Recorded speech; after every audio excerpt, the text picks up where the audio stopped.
તો સાંસદ દેવુસિંહ ચૌહાણે કોંગ્રેસના નેતા સામે આક્ષેપ કર્યા છે। મૌદાના પૂર્વ ધારાસભ્યને ટૂંકી સમજના ગણાવ્યા છે કે ઇન્દ્રજીતસિંહ ઠાકોરને ટૂંકી સમજના ગણાવવામાં આવ્યા છે। તો લઘુમતી સમાજમાં જઈ લોકોને ઇન્દ્રજીતસિંહે ઉશ્કેર્યા હોવાનો દેવુસિંહે આક્ષેપ કર્યો છે। મૌદામાં આરોગ્ય કેન્દ્રના ખાતમુહૂર્તમાં દેવુસિંહ પહોંચ્યા હતા, જ્યાં તેમણે આક્ષેપ કર્યા હતા।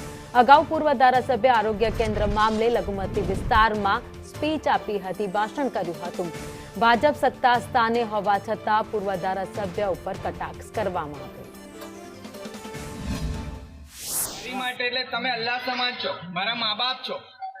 હું સહેજ બી ખોટું કરું તમારી માટે એટલે મારો જીવ ગુમાવવા જેવું।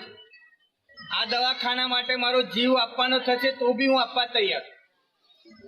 તમારી સામે પહેલા હું ઊભો રહીશ, તમને કંઈ બી નહીં થવા દો। પહેલી ગોળી મારી છાતીમાં વાગશે। આ દવાખાનું ત્યાં જાય એટલે કોઈ કામનું નહીં। સીએચસી અપગ્રેડ કરવાનું કામ આપણા મૌધા ટાઉનમાં કરવાનો નિર્ણય કરવા માટે તત્કાલીન ધારાસભ્યોએ જીદ કરી। મેં એવું કહ્યું કે ભાઈ આને કોઈ મતની દ્રષ્ટિએ ન જોતા વધુમાં વધુ લોકો સેવા ક્યારે લઈ શકે એ દિશામાં આપણે નિર્ણય કરવો જોઈએ। પરંતુ એમણે ત્યાં જઈને ભાષણો કર્યા, ત્યાં જઈને લોકોને ઉશ્કેર્યા, ત્યાં સુધી કહ્યું કે તમે મારા મા બાપ છો। હું એવું માનું છું કે આવી ટૂંકી સમજવાળા પ્રતિનિધિના બદલે ઉદાર પ્રતિનિધિ હોય, સમજણવાળો ઠરેલ પ્રતિનિધિ આવે તો સૌને